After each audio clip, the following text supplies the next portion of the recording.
bonsoir, nous sommes le dimanche 28 mai, merci de votre présence fidèle. Il est 19h passé de 3 minutes sur la première. Le temps d'information, c'est ici à Pamataï. Voici les titres de la présente édition. C'est parti. Les nations insulaires en sommet à Séoul, 20 pays de la zone vont parler de géopolitique dans un moment de forte convulsion internationale. Chine, USA, le président du pays, Motei Broderson, sera présent, ainsi que le gouvernement de Calédonie. Une première sortie internationale pour le nouvel élu, avec des enjeux forts. Nous retrouverons dans quelques instants notre envoyé spécial, Lucille Guichet. La prudence sur la route, c'est la vie. La sienne, celle des autres. En ce week-end prolongé de Pentecôte, les forces de sécurité occupent le terrain. C'est vrai cette nuit, dans l'œil de leur vigilance, les mauvaises conduites, certes, mais aussi et surtout les décibels déchirantes des carbasses. Nous étions sur le terrain avec les gendarmes.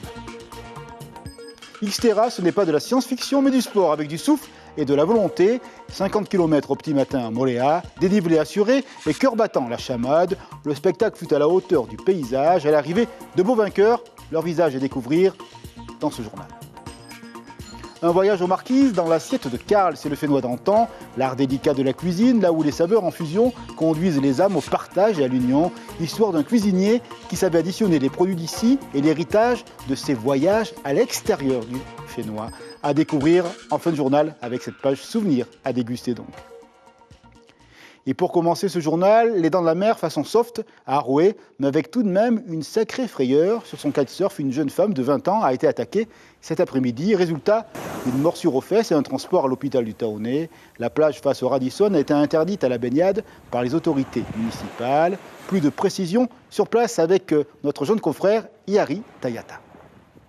La mer est pourtant calme ici à Arouet. Pourtant, il y a quelques heures, une jeune femme a été attaquée par un requin, mordu au niveau des fesses. Les circonstances exactes ne sont pas encore connues, mais la victime a rapidement été évacuée au CHPF de Taonnet. La plage est restée ouverte toute l'après-midi au public, mais les agents municipaux, les policiers municipaux ainsi que la mairesse sont venus sur place pour prévenir la population de faire attention. C'est un accident isolé, mais il est bon de rappeler que ce genre d'accident peut arriver à tout moment. C'est le message en tout cas qui a été laissé par la mairie ce soir. Ça serait a priori extrêmement rare, je dirais, parce que, à ma connaissance, et puis avec certains collègues de la police municipale de Arouet, certains sont plongeurs depuis plus d'une quarantaine d'années, il n'y a pas eu d'histoire de ce genre-là, d'accident de ce genre-là. Dès demain, il va y avoir une réunion, une décision qui sera prise si éventuellement un arrêté d'interdiction formelle sera établi ou pas. Loi des séries, malheureusement, et un drame du côté de la Calédonie, à Poum exactement. La cause, une nouvelle attaque de requins. Un homme d'une quarantaine d'années est décédé. Il participait à une partie de chasse sous-marine. Ses amis sur le bateau ont vu remonter du sang. Ils ont plongé immédiatement pour le sortir de l'eau. Mais il était trop tard. C'est la 4e attaque d'un squale depuis le début de l'année du côté du Caillou. Sur place, nous retrouvons l'équipe de reportage de Calédonie la première. À l'appel à l'aide du canotier, les villageois viennent aider à remonter le bateau sur la plage. Il est trop tard. Incompréhension, stupéfaction, la perte d'un frère, plongeur d'expérience connaissant parfaitement cette zone de pêche et cette baie. Lui, je crois que ça s'est passé en dessous, au fond de la mer, quoi. Lui, il a piqué un poisson, le requin est venu, il a dû attaquer le poisson et puis on prit en même temps lui. Tout le village, tout le Poum, il connaissait. Jusqu'à les îlots, on le connaît celui-là. Et là, on a perdu un frère. Un village de pêcheurs tout entier meurtri par l'accident mortel. L'attaque de ce matin est sur toutes les langues, alors qu'aucune de ce type n'est jamais arrivée dans la baie. C'est très très rare, même rare. On n'a jamais eu d'attaque de requin ici dans la zone ici. C'est un accident, mais voilà. Nous, les plongeurs, ça ne va pas les empêcher d'aller en mer. Après, on est dans leurs eaux, on est des intrus pour eux, donc voilà, après c'est comme ça. Impossible de ne pas retourner à l'eau. Pourtant, la gendarmerie, elle, alerte depuis la fin de matinée, notamment les complexes hôteliers. Aucune activité nautique ou baignade. Un arrêté devrait être pris par la mairie dans les prochaines heures. Et une autre dépêche dramatique dans ce journal. Aux Marquises, à Fatouiva, une touriste américaine est décédée hier après-midi, samedi, la conséquence d'une chute lors d'une randonnée. La personne âgée de plus de 80 ans a été rapidement secourue par un médecin qui l'accompagnait, malheureusement en vain. L'hypothèse privilégiée, l'accident, elle est avancée pour expliquer les faits. Une information donnée par nos collègues de TNTV. International et une photo, celle du président du pays avec le président du gouvernement de Corée du Sud à Séoul. L'Indo-Pacifique est au cœur de l'agenda de la géopolitique mondiale. Chine-USA, zone d'influence à étendre, politique de soft power, confrontation possible. Dans cette ère géographique, la Polynésie est centrale. Demain, les nations insulaires tiennent sommet. 20 pays sont présents. Motaï Broderson et l'exécutif de Calédonie vont participer au débat. Alors, quels sont les enjeux, les attentes de pareilles rencontres ? Avec tout de suite une analyse de notre consoeur Lucille Guichet, envoyée spéciale de la première à Séoul. Le premier sommet multilatéral organisé par la Corée du Sud avec les leaders des nations insulaires du Pacifique s'ouvre demain sous haute sécurité. Les 20 pays sont désormais arrivés à Séoul, de l'Australie à la Micronésie, en passant par la Nouvelle-Zélande. Objectif affiché, étendre la coopération entre la Corée du Sud et la région. Si la Polynésie est présente, c'est bien pour compter dans ces enjeux. Ils ont dans cette optique-là tout un ensemble de showcases qu'ils veulent établir avec les pays du Pacifique dans plusieurs domaines, dans le solaire, dans d'autres énergies renouvelables. Ils ont des développements dans l'énergie thermique des mers qui sont très intéressants, l'aquaculture. Donc moi, ce qui m'intéresse également, c'est le secteur du numérique, bien évidemment. Ils ont des écoles très, très spécifiques pour apprendre, pour enseigner le codage, par exemple. Tout ça, ça peut faire l'objet d'échanges. La Corée célèbre en ce moment même l'anniversaire de Bouddha. Le pays tout entier se pare de lanternes colorées dans les rues et dans les temples où fidèles et visiteurs se bousculent pour ce qui est devenu une fête nationale du printemps. À l'image de ce premier sommet des nations insulaires du Pacifique qui veut marquer un nouveau départ dans les relations géostratégiques de la région. Il s'agit pour la Polynésie de s'inscrire dans l'Indo-Pacifique, bien qu'elle ne soit pas compétente pour les affaires étrangères. Là, la Polynésie française aura un rôle qui s'inscrit dans les relations internationales. Et en cela, on va dire, c'est un pas de plus pour la Polynésie française pour accéder justement à cette revendication ancienne d'avoir des compétences en relations internationales. La Corée du Sud est aussi candidate pour accueillir l'exposition universelle de 2030. Pour cela, elle aura besoin du soutien des nations du Pacifique. La coopération est donc bien multilatérale. Tranquillité publique, pas de répit contre les comportements inciviques. Les forces de sécurité en ce week-end de Pentecôte redoublent donc de vigilance. Les contrôles se sont multipliés, de même que la chasse aux décibels en folie des carbasses qui souvent fonctionnent sans aucune autorisation. L'objectif, tranquillité pour tous et paix sociale. Sur le terrain cette nuit, Kaline Liénard et Jacques Damour. Le parking du skatepark, lieu prisé par la jeunesse à la sortie des boîtes de nuit, l'after-party se transforme en perquisition. Sur réquisition du procureur, les véhicules et leurs passagers sont fouillés méticuleusement à la recherche de stupéfiants ou de toute forme d'infraction. Le mot d'ordre, c'est la tolérance zéro. Ils sont arrivés, ils m'ont dit de sortir, après ils ont emmené leur chien pour fouiller la voiture. Après ils m'ont dit de souffler dans le kilotest, quoi. Hein. Ouais. Ben, là ils me laissent 15 minutes. Et après, normalement, je dois ressouffler. Et si c'est toujours positif, ben, il faut que je trouve quelqu'un pour venir chercher la voiture, quoi, hein, parce que je ne peux pas retourner avec la voiture. Sur la quinzaine de chauffeurs contrôlés, ils sont 2 à avoir dépassé le taux d'alcoolémie réglementaire. Et rien n'échappe au flair des 4 chiens de la brigade cynophile, pas même la chaleur émise par le système de sonorisation installé dans les coffres. Les 2 propriétaires des carbasses sont mis à l'écart du groupe. Ils risquent d'être convoqués devant le tribunal correctionnel. Ils encourent surtout donc une amende, mais une confiscation de leur matériel, voire du véhicule dans lequel le matériel était entreposé. On va faire une saisie provisoire. Un dispositif exceptionnel déployé suite à de nombreuses plaintes de riverains. Alors pour garantir la réussite de l'opération, briefing nécessaire des 22 gendarmes.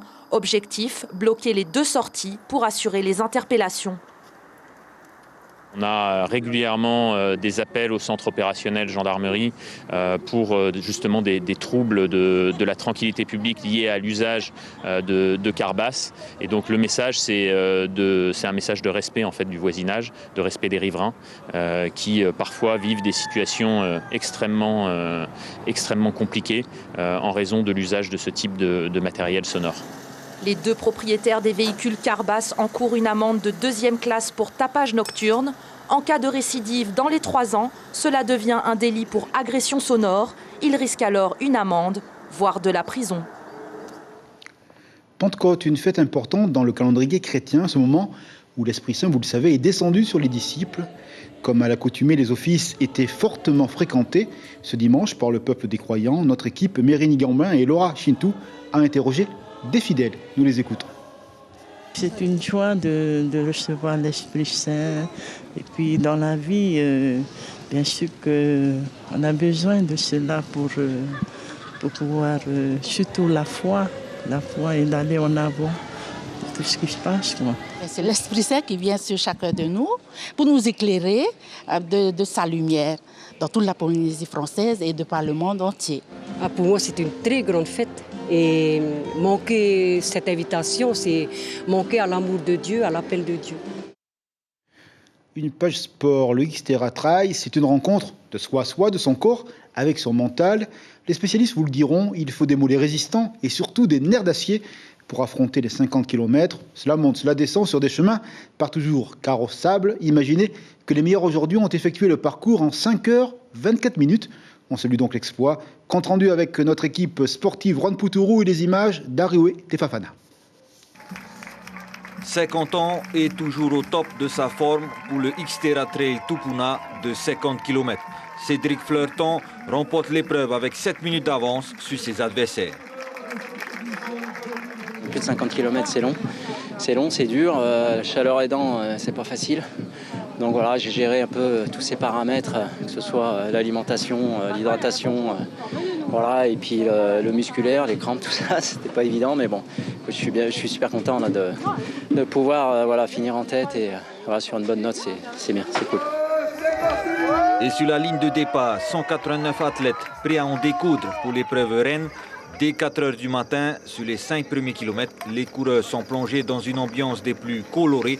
On retrouve rapidement un Damien Troquenet en tête du cortège. Les écarts commencent déjà à se creuser. Moi, je suis plutôt spécialiste, on va dire, de la route ou du roulant en trail. Du coup, voilà, au début, c'était bien roulant les 6-7 premiers kilomètres. Donc je savais qu'il fallait que, bon, voilà, pas imposer mon rythme, mais voilà, faire mon rythme tranquillement. Puis après, je savais de toute façon que Cédric et Delby, ils allaient allumer dès que ça allait être technique. Quoi. Ce qui n'a pas manqué. En fait, dans la nuit, du coup, je les laissé partir. Quoi. Au deuxième ravitaillement à Popo, changement de scénario, on retrouve un duo aux avant-postes. Delby Villa Gongora et Cédric Fleurton. Ils font la cassure avec Damien Troquenet, relégué à 10 minutes derrière. Je suis satisfait de ma course, même si au départ, j'étais avec Cédric, le vainqueur. Pendant 15 km, après j'ai eu un petit souci physique, j'ai eu des crampes, et du coup c'est là qu'il a fait un grand écart. Deuxième montée, je me suis détaché, je descendais tranquille et il est revenu vraiment très fort dans la descente, il descendait bien. Donc voilà, moi du coup j'ai fait les descentes rapides. Chez les femmes, c'est la Calédonienne Leslie Nowicki qui mène la danse, aucune pression. Elle déroule sa foulée tranquillement, personne n'a pu l'accrocher. J'ai pas trop regardé, je fais ma course comme à chaque fois, donc je fais aux sensations. Et puis voilà, quand ça va pas, je ralentis, si ça va mieux, j'accélère et voilà. Donc non, j'ai pas cherché à suivre qui que ce soit, je connais personne de toute façon. Donc j'ai juste essayé de bien regarder le balisage. Sur la dernière ligne droite, Cédric Fleurton fait cavalier seul.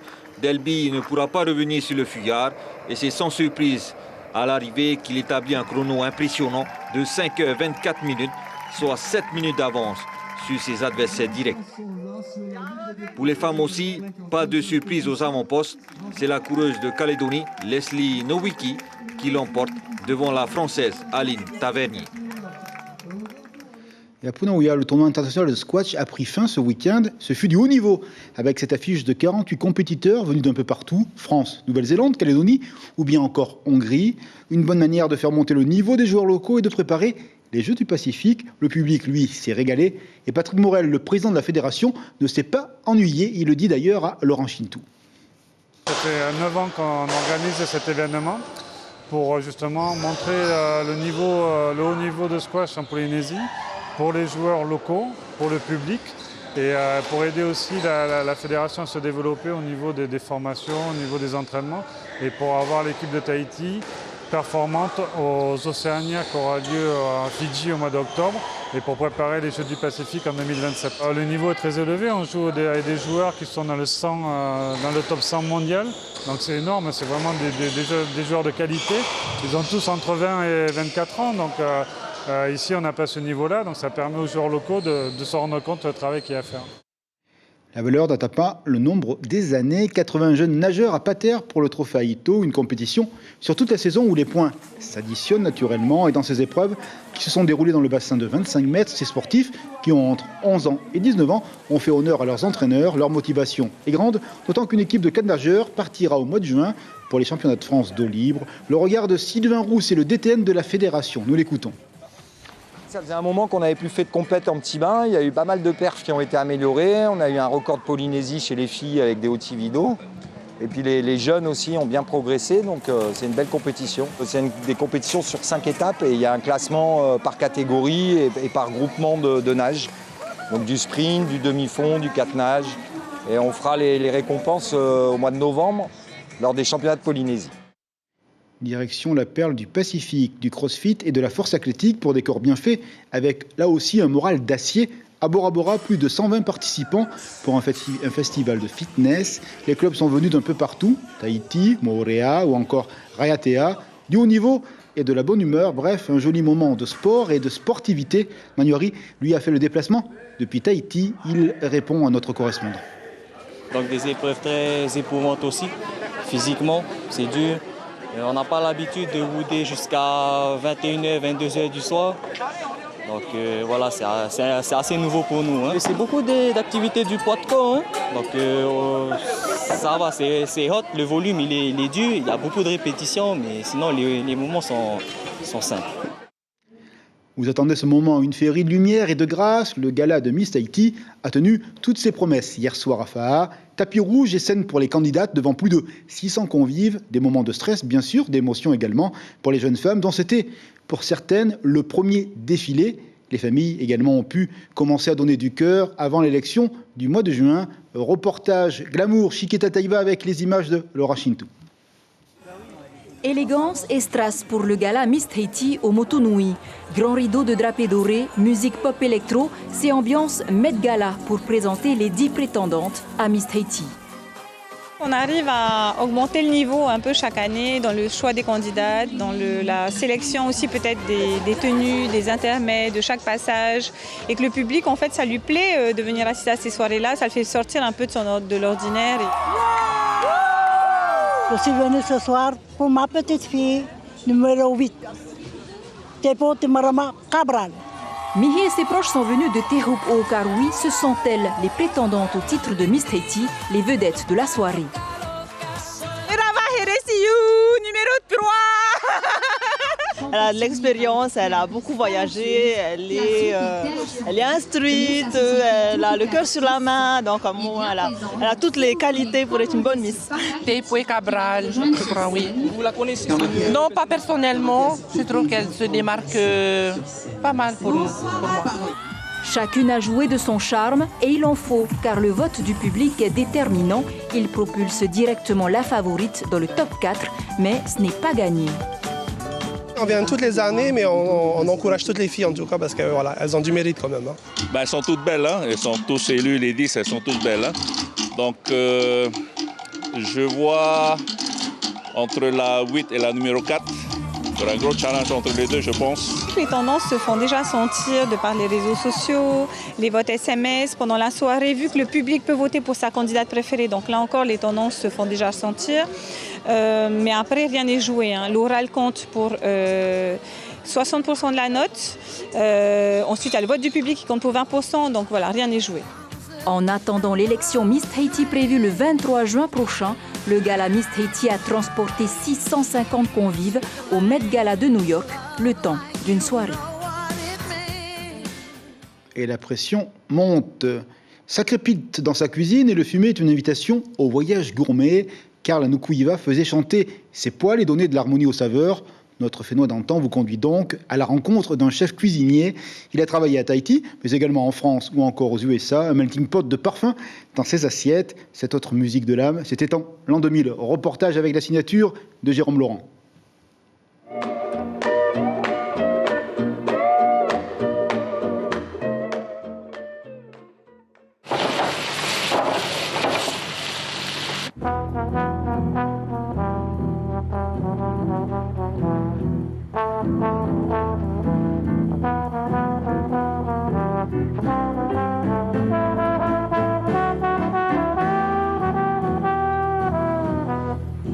Quand le jazz est là, le chef d'orchestre n'est jamais très loin. Mais pour le trouver derrière sa batterie de fourneaux, il faut venir aux Marquises, à Taiohae. Là, je suis en train de préparer du fricassé de crevettes au piment, monté au beurre. Et là, le deuxième plat, c'est une aiguillette de magret canard au miel. Avec Karl, les mots sans saveur n'existent pas. C'est un amoureux du verbe et du geste parfait. De ses 10 doigts, il coupe, pétrit, fouette, larde et émince, toute une science culinaire apprise dans les plus grands hôtels polynésiens. Il faut avoir la patience et le courage. Si tu n'as pas la patience et le courage, tu t'en sors. Parce que quand tu n'as rien dans les mains, tu n'as pas de diplôme, tu sais, on te fait travailler partout. Hein. Et si tu as la patience, tu deviens quelqu'un. C'est comme moi, je suis content. Maintenant, je suis arrivé à un bon niveau. Et on a même des chefs de cuisine, de fond, ils ont venu travailler avec moi, je les ai appris des choses. Hein. Et je n'ai pas regretté quand j'étais en France, en Amérique, parce qu'au niveau expérience, il faut sortir dehors de la Polynésie. Si tu restes à Tahiti, tu t'en sors pas. Pour honorer ses clients, Karl s'inspire toujours des produits locaux. Aux Marquises, comme ailleurs, il donne une saveur au paysage et à la culture qui l'entoure. Là, on travaille beaucoup sur le piment, sur le lait de coco, sur le citron, les fruits locaux, quoi. Disons ici, c'est quand même, il y a plus de poissons par rapport à Tahiti. Et au niveau qualité-prix, quand tu achètes le produit, il est 75% moins cher par rapport à Papeete. Parce qu'à Papeete, quand tu achètes un filet de parou, il est à 1250 le kilo. Par contre, ici, il est à 300 francs le kilo. Il y a une différence. Et quand vient le temps du festin, la prière n'est pas encore dite que les papilles s'excitent déjà. Enfin, c'est l'heure du repas. Bon appétit, mes amis. Merci. Eugène, t'as pas dit merci. Ça donne envie. C'est la fin de cette édition. Nous vous rappelons l'information principale de la soirée. Elle concerne la vie maritime et une grosse frayeur, une morsure aux fesses. C'est le résultat de l'attaque d'un requin gris sur une jeune adepte du kitesurf. La sportive de 20 ans a été attaquée face au Radisson du côté d'Aroué. La plage a été momentanément interdite à la baignade sur décision de la mairie. Les jours de la jeune femme ne sont pas en danger. On reviendra demain sur cette information dans nos éditions radio et télévisées.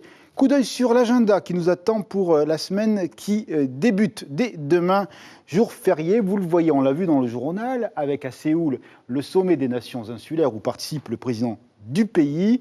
Ensuite, mardi, on ira du côté du tribunal avec l'affaire Dice qui a touché la prison de Papeari. Et puis samedi, du sport à nouveau avec le VA, Te Aito, que nous suivrons avec beaucoup d'intérêt sur la première. Coup d'œil sur les programmes de la soirée. Vous le savez, le dimanche, c'est fiction avec une série qui nous vient d'Angleterre, Wolf, qui va nous parler de police également, une enquête policière avec Annika. Ce sont des séries que vous appréciez et que nous aimons également sur la première. Voilà donc pour ce journal. Merci de votre fidélité. Demain matin, et Réveil Radio pour l'information avec notre duo Ibrahim et Laïna. Demain soir, le retour de notre jeune consoeur Ayata pour vous présenter l'édition en français dès 19h. Que la semaine soit heureuse pour tous. À très bientôt sur la première et belle soirée avec nous.